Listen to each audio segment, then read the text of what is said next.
नमस्कार दोस्तों, आप देख रहे हैं जनतंत्र प्राइम भारत। मैं हूं आपके साथ अनस। आज हम मौजूद हैं उत्तर प्रदेश की राजधानी लखनऊ में, लखनऊ के थाना दुबग्गा क्षेत्र में, जहां पर आज हम बात करने के लिए पहुंचे हैं मदर टेरेसा फाउंडेशन के संस्थापक और समाजवादी पार्टी के पूर्व जौनपुर विधायक और राष्ट्रीय महासचिव मोहम्मद अरशद खान साहब के पास, जिन्होंने 23 जुलाई को आरक्षण सम्मेलन रखा है। इनसे जानेंगे इस आरक्षण सम्मेलन किसके लिए आरक्षण सम्मेलन रखा है और इसकी क्या आ पड़ी जिसके वजह से ये आरक्षण सम्मेलन रखना पड़ा। सर, आपका बहुत बहुत स्वागत है भारत प्राइम में। सर, जिस तरीके से हमें पता चला है 23 तारीख को आप किया गया है प्रोग्राम, उसकी क्या वजह है?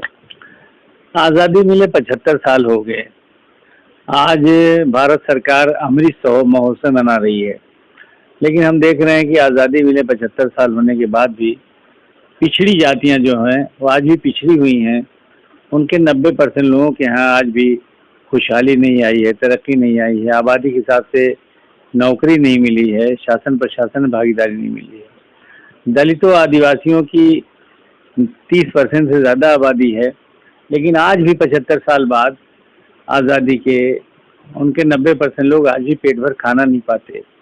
दलित और आदिवासियों के 90% के बच्चे आज भी अच्छे कपड़े नहीं पहनते, अच्छी शिक्षा नहीं पाते, अच्छा इलाज नहीं पाते, अच्छे घर में नहीं रहते, जीवन के हर क्षेत्र में पिछड़े हुए हैं। और आज भी उनके साथ अछूतों वाला बर्ताव होता है, छुआछूत बर्ताव होता है, भेदभाव होता है, अपमान में जीना पड़ता है।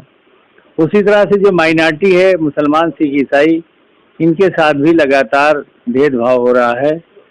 आज 16 राज्यों में एक भी मुसलमान, सिख, ईसाई मिनिस्टर नहीं है। आज दिल्ली में केंद्र सरकार में एक भी मुसलमान मिनिस्टर नहीं है। 20-25% मुसलमानों की आबादी है। हमारा देश सेकुलर देश है। सर, जैसे कि इस समय देश में जो मोदी सरकार है और मोदी सरकार का कहना है सबका साथ सबका विकास, तो उसमें आरक्षण की कहीं ना कहीं बात जो आप कह रहे हैं और जिस तरीके से आपने नौकरियों की बात कही, तो लगातार मोदी जी कह रहे हैं कि मैं नौकरियां दे रहा हूँ। असल में अगर सबका विकास हुआ होता तो हमें आरक्षण की आंदोलन की जरूरत न पड़ती। हमने देखा कि सुप्रीम कोर्ट, हाई कोर्ट में पिछड़े वर्ग की आबादी 52% है, जज 2% से कम है।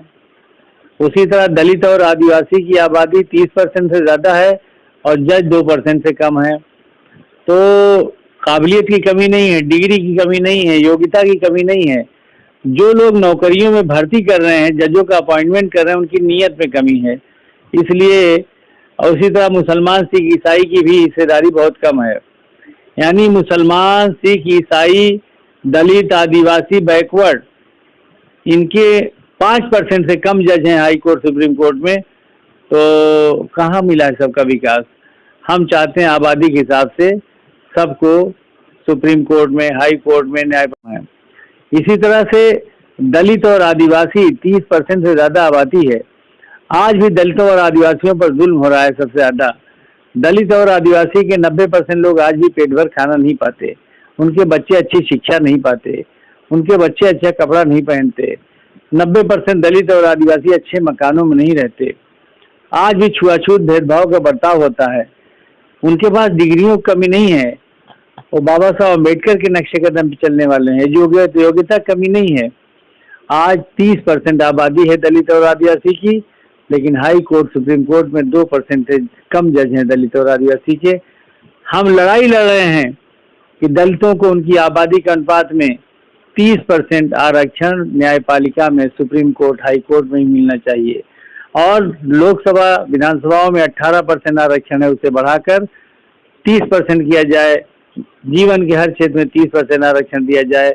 बैकवर्ड को 52% आरक्षण न्यायपालिका में, हाई कोर्ट, सुप्रीम कोर्ट में, विधानसभा, लोकसभा में भी बैकवर्ड को 52% आरक्षण मिले और जिंदगी के हर मैदान में मिले।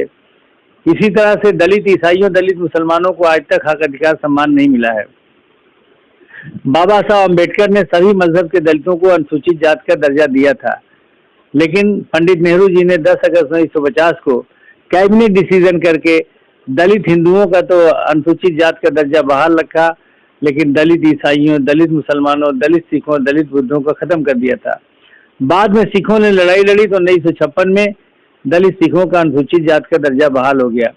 फिर सन 90 में बीपी सिंह ने दलित बौद्धों का अनुसूचित जात का दर्जा बहाल कर दिया, लेकिन आज भी दलित ईसाइयों, दलित मुसलमानों का अनुसूचित जात का दर्जा बहाल नहीं हुआ है।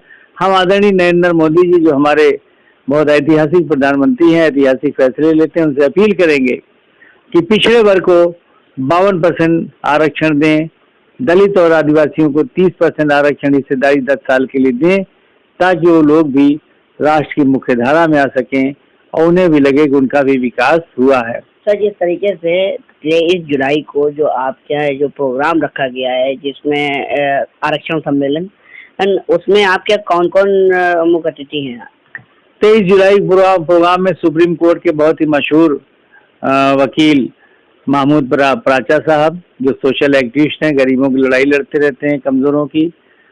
उसी तरह से दूसरे सीनियर एडवोकेट हैं सुप्रीम कोर्ट के भानु प्रताप सिंह जी। तीसरे सीनियर एडवोकेट हैं जेड के फैजान साहब सुप्रीम कोर्ट के। अनीस अंसारी साहब साबिक IAS, वो भी आ रहे हैं। डॉक्टर सुनीलम साहब मध्य प्रदेश से विधायक रहे हैं, वो भी आ रहे हैं। और Kamrul Hasan advocate additional advocate general रहे हैं इलाहाबाद, वो भी आ रहे हैं। इस तरह से बड़ी बड़ी हस्तियां इस प्रोग्राम में आ रही हैं और ये ऐतिहासिक प्रोग्राम लखनऊ में 23 जुलाई को कॉमन हॉल ए ब्लॉक दारुशफ़ा होगा 10 बजे से, और इसके बाद 31 जुलाई को पटना में, फिर रांची में, कोलकाता में, भुवनेश्वर में, देश की सभी राजधानियों में मदर टेरेसा फाउंडेशन, अम्बेडकर सेना के बैनर तले हम देश के सभी राज्यों में, राजधानियों में प्रोग्राम करने जा रहे हैं।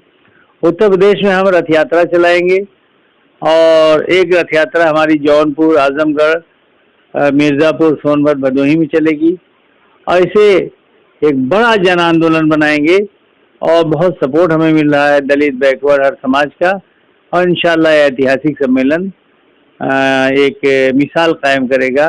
तो 23 जुलाई को जैसा कि आपने देखा है, हमारे साथ बात करने के लिए मौजूद थे समाजवादी पार्टी के पूर्व राष्ट्रीय महासचिव और पूर्व जौनपुर विधायक और मदर टेरेसा फाउंडेशन के संस्थापक डॉक्टर मोहम्मद अरशद खान साहब, जिन्होंने बताया कि जो 23 जुलाई को इनका आरक्षण सम्मेलन है उसमें कौन कौन लोग रहेंगे और किन किन मुद्दों को लेकर के ये उसमें आवाज़ उठाएंगे।